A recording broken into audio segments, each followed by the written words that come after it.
चलो विद्यार्थी मित्रों, आज आपणे चैप्टर 2 एक चल सुरेख समीकरण જોઈએ। तो કે પહેલા સૌપ્રથમ આપણે ચેપ્ટરનું નામ જોઈએ તો શું છે?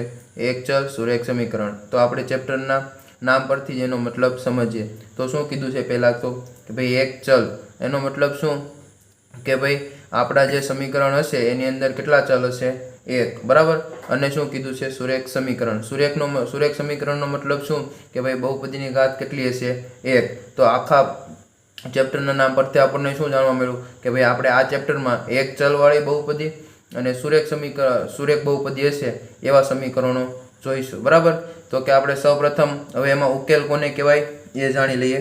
તો કે ભાઈ સમીકરણમાં ડાબી બાજુ અને જમણી બાજુએ આવેલી પદાવલીનું મૂલ્ય સમાન હોય છે, આવું ફક્ત ચલના અમુક ચોક્કસ મૂલ્ય માટે સાચું છે, તેથી આવા મૂલ્યને સમીકરણનો ઉકેલ કહે છે, બરાબર। હવે જો હું તમને એક ઉદાહરણ લઈને શીખવાડું તો કે આપણે એક એક્ઝામ્પલ લઈએ, 4x + 5 = 10। તો જો આમાં શું કીધું આપણે, હવે વ્યાખ્યા પર જઈએ। સમીકરણમાં ડાબી બાજુ અને જમણી બાજુએ આવેલી પદાવલીનું મૂલ્ય સમાન હોય છે। તો કે ભાઈ શું કીધું? ડાબી બાજુ અને જમણી બાજુએ આવેલી જે પદાવલીઓ હોય એનું મૂલ્ય કેવા હોય? સરખા। એનો મતલબ શું છે કે ભાઈ 4x + 5 નું મૂલ્ય કેટલું હશે? 10 હશે, બરાબર। તો આવું ફક્ત ચલના અમુક ચોક્કસ મૂલ્ય માટે જ સાચું છે, એટલે કે ચલનો હું એવો અમુક જ મૂલ્ય મૂકીશ તો 4x + 5 = 10 આવશે, બધી કિંમત માટે આવશે નહીં। તો જે ચલની કિંમત આપણને મળે કે ભાઈ જેથી આપણે ડાબી બાજુ અને જમણી બાજુ સરખી થાય તો તેવા મૂલ્યને શું કહેવાય? ઉકેલ કહેવાય। શું કહેવાય? ઉકેલ। કોનો ઉકેલ? સમીકરણનો। તો આપણે જોઈએ કે ભાઈ સમીકરણના ડાબી બાજુ અને જમણી બાજુએ આવેલી પદાવલીનું મૂલ્ય સમાન હોય છે, આવું ફક્ત ચલના અમુક ચોક્કસ મૂલ્ય માટે સાચું છે, તેથી આવા મૂલ્યને કેવું કહેવાય? સમીકરણનો ઉકેલ કહે છે। હવે આપણે સીધું સ્વાધ્યાય 2.1 લઈએ કે ભાઈ સ્વાધ્યાય 2.1 એમાં પ્રશ્ન નંબર 1 શું છે કે ભાઈ નીચેના સમીકરણો ઉકેલો। એટલે આપણે શું કરવાનું છે કે ભાઈ સમીકરણનો ઉકેલ લેવાનો છે। તો એમાં સૌપ્રથમ દાખલો કયો છે? પહેલો દાખલો, x - 2 = 7। તો જો આમાં આપણે શું કરવાનું? ડાબી બાજુ અને જમણી બાજુ સમતુલન જળવાઈ રહે એવી રીતે આપણે ભાગાકાર, ગુણાકાર, સરવાળા, બાદબાકી કરવાના છે અને આપણે ચલની મૂલ્ય ગોતવાનું છે। તો સૌપ્રથમ આપણે શું કરશું? જે ચલવાળા પદ હોય એને એક બાજુ અને ચલ વગરના પદ હોય એને બીજી બાજુ લઈશું। તો જો આમાં ચલવાળું પદ કયું છે? x, તેને આ બાજુ લઈશું અને -2 આ બાજુ જાય તો એ +2 થાય। કઈ રીતે? તો હું તમને શીખવાડું। હવે આ બંને બાજુ આપણે જુઓ, પહેલાં તો અહીંયા આપણે ખાલી x રાખવો છે તો -2 છે તો શું કરવું પડે? +2 કરવા પડે। તો x - 2 + 2 બરાબર 7। હવે અહીંયા +2 કર્યા છે તો આપણે સમીકરણની બંને બાજુ સમતુલા જાળવવા માટે શું અહીંયા +2 કરવા પડશે? ખબર પડી? તો જો x - 2 + 2 એટલે કેટલા થશે? 0 થશે। તો કે x પછી 0 = 7 + 2 કેટલા થશે? 9। તો આપણને x બરાબર પહેલા દાખલામાં કેટલા મળ્યા? 9। હવે જો હું સિમ્પલ ભાષામાં તમને કહું તો કે ભાઈ આ બાજુ જે સરવાળા બાદબાકીમાં હોય આ બાજુ આવે તો સરવાળામાં જાય, જો સરવાળામાં હોય તો આ બાજુ આવે તો બાદબાકીમાં આવે। કઈ રીતે? તો કે જો x - 2 = 7। હવે x ની એટલે ચલવાળા પદ એક બાજુ અને ચલ વગરના પદ એક બાજુ લઈએ તો આપણે ચલવાળો પદ આ બાજુ અને ચલ વગરનું પદ ઓલી બાજુ, તો 7 પછી આ ચલ વગરનું માઇનસ છે આ બાજુ લઈએ તો શું થાય? +2। તો 7 + 2 કેટલા થશે? 9। તો x બરાબર આપણને કેટલા મળ્યા? 9। ખબર પડી બંને રીતમાં? હવે આપણે આગળ લઈએ પ્રશ્ન નંબર 2, y + 3 = 10। તો આપણે જો આ બાજુ કેમાં પ્લસમાં છે તો સામેની બાજુ જાય તો કેમાં જશે? માઇનસમાં। તો y બરાબર 10 - 3। તો આપણને y ની કિંમત કેટલી મળી? 7। ખબર પડે છે? હવે આગળ ત્રીજો દાખલો, તો કે ભાઈ 6 = z + 2। હવે જો આપણે ચલવાળા પદ એક બાજુ અને ચલ વગરના પદ એક બાજુ કરીએ છીએ તો આપણું જે આમાં ચલવાળું પદ છે પહેલાં તો આ બેને આપણે ઊંધા કરી લઈએ, એટલે કે શું? ડાબી બાજુ છે ને જમણી બાજુ અને જમણી બાજુ છે ને ડાબી બાજુ લઈએ તો કે z + 2 = 6। જો આ આખું પદ આ બાજુ લઈ ગયો અને આ આખું પદ આ બાજુ લઈ ગયો એટલે આપણે પ્લસ માઇનસ કર્યું નથી। ખબર પડી? કેમ? તો કે ભાઈ મેં આખા પદને શિફ્ટ કરેલા છે સમય બરાબરની એકબીજા બાજુ, બરાબર। હવે જો આ બાજુ 2 કેમાં છે? પ્લસમાં, તો સામેની બાજુ જશે તો કેમાં આવશે? માઇનસમાં। તો કે z બરાબર 6 - 2। તો z બરાબર કેટલા મળશે? 4। ખબર પડે છે ને મિત્રો આ દાખલામાં?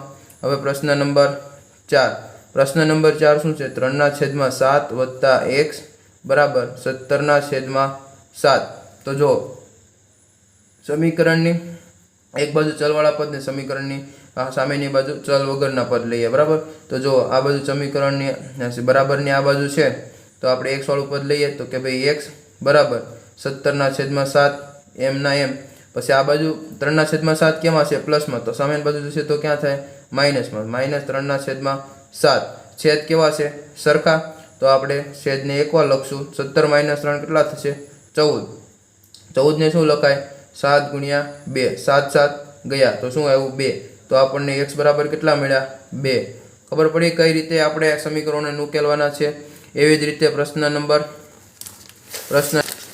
5 પ્રશ્ન નંબર 5 માં શું છે 6x બરાબર 12 હવે જો આમાં ચલની સાથે એક ગુણાકારમાં છે તો હવે ગુણાકારમાં હોય તો આપણે શું કરવાનું કે ભાઈ આપણે અહીંયા ખાલી x રાખવું હોય તો આને શું કરવું પડશે 6 વડે ભાંગવા પડશે તો આ સામેની બાજુની તે સમતુલા જાળવવા માટે 6 વડે ભાંગવા પડશે ખબર પડે છે તો 6/6 એટલે x 6x/6 એટલે x બરાબર 12/6 એટલે શું 6 × 2 6 કેન્સલ તો કેટલા વધ્યા 2 તો x બરાબર કેટલા આવ્યા 2 અથવા બીજી રીતે હું કહું તો શું આવે 6x બરાબર 12 છે તો જો જે કિંમત ગુણાકારમાં હોય એ સામેની બાજુમાં જાય તો ભાગાકારમાં આવે જો અહીંયા ભાગાકારમાં હોય તો સામેની બાજુ જાય તો કેમાં જાય ગુણાકારમાં તો હવે આપણે જોઈએ તો કે x બરાબર શું આવશે 12 અહીંયા કેમાં છે ગુણાકારમાં છે તો છેદમાં તો શું આવશે ભાગાકારમાં આવશે તો 12/6 બરાબર 2 તો x બરાબર કેટલા આવશે 2 ખબર પડે છે ને મિત્રો હવે પ્રશ્ન નંબર 6 t/5 બરાબર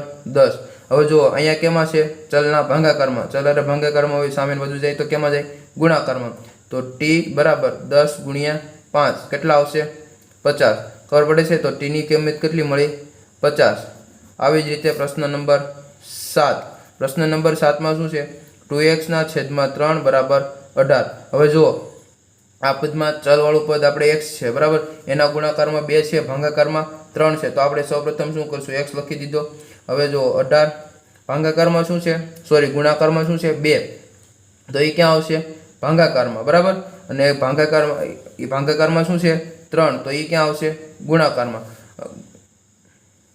બરાબર તો જો 18 ને શું લખાય 9 × 2 લખાય 2 કેન્સલ તો x બરાબર કેટલા આવ્યા 9 તેરી 27 ખબર પડે છે ને મિત્રો જો કોઈ ખબરનો ડાઉટ હોય તો તમે મને કોમેન્ટમાં જણાવજો બરાબર હવે 8મો પ્રશ્ન શું છે 1.6 બરાબર y/1.5 જો અહીંયા y ના છેદમાં છે એટલે શું છે ભાગાકારમાં છે સામેની બાજુ જાય તો કેમાં આવે ગુણાકારમાં તો આપણે લખીએ કે ભાઈ 1.6 × 1.5 બરાબર y હવે પોઈન્ટવાળા ગુણાકાર તમને આવડતા હશે જો ન આવડતા હોય તો હું તમને એકવાર શીખવી દઉં 1.6 × 1.5 તો પોઈન્ટ મેં ધ્યાનમાં લીધા વગર પહેલાં તો આપણે સાદો સિમ્પલ ગુણાકાર કરતા હોય એવો જ કરવાનો 16 × 15 કે 0 1 × 6 6 1 × 1 1 6 × 5 30 5 5 1 5 ને 3 8 બરાબર તો કેટલો જવાબ આવશે 240 હવે કેટલા પોઈન્ટ હતા 1 પોઈન્ટ 2 પોઈન્ટ બે સંખ્યાની આગળ પોઈન્ટ હતું તો અહીંયા આપણે બે સંખ્યા જવાનું 1 અને 2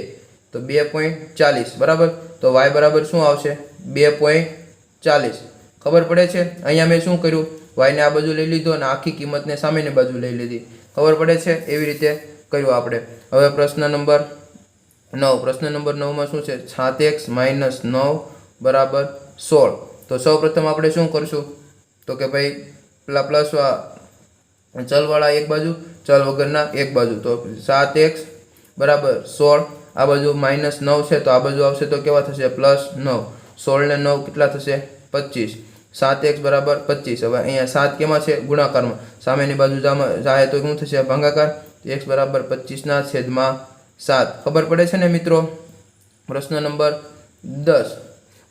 10 માં શું છે 14y - 8 બરાબર 13 હવે શું તો કે ભાઈ આપણે સિમ્પલ કે ચલવાળા પદ એક બાજુ ચલ વગરના પદ એક બાજુ તો કે ભાઈ 14y આ બાજુ -8 છે તો આ ઓલી બાજુ છે +8 થશે 13 + 8 13 ને 8 કેટલા થશે 21 14y અહીંયા 14 કેમાં છે ગુણાકારમાં સામેની બાજુ જશે તો ભાગાકારમાં તો y બરાબર શું આવશે 21/14 તો 21 ને શું લખાય 7 × 3 14 ને શું લખાય 7 × 2 7 7 ગયા તો y બરાબર શું આવ્યું 3/7 2 ખબર પડી ગઈ y બરાબર કેટલા આવશે 3/2 હવે પ્રશ્ન